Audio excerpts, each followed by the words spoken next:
Hello. आमची लग्नाची पूजा झाल्यानंतर माझ्या घरातले निघणार होते अलिबागला रिटर्न जायला. त्यामुळे दुपारी पूजा झाल्यानंतर हे सगळेजण आमच्या घरी आले होते.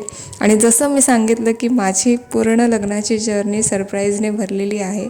सो त्यातलंच हे एक सरप्राईज आहे जे की खूप इमोशनल आणि खूप म्हणजे माझ्या जवळचं आहे.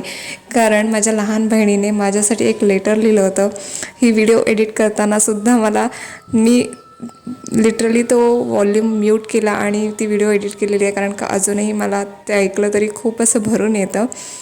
आणि जेव्हा ते लेटर मी उघडलं तेव्हा मला पहिले हिंमतच होत नव्हती की मी वाचेन हे पूर्णपणे.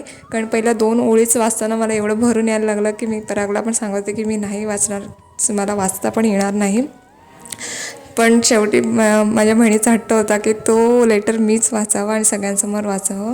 इतकं सुंदर लिहिलं होतं, पूर्ण इमोशनल भरून ते लेटर होतं. आमचा लहानपणापासूनचा आत्तापर्यंतचा सगळा प्रवास तिने मांडला होता त्याच्यामध्ये. ते लेटर वाचता वाचता माझे अश्रू अनावर झाले आणि जवळजवळ घरातले सगळेच रडत होते. कारण आता ते निघणार होते अलिबागला रिटर्न झालं आणि मला ते जाणवत होतं अक्षरशः की आता ही माझ्यापासून जाणार आहेत दूर.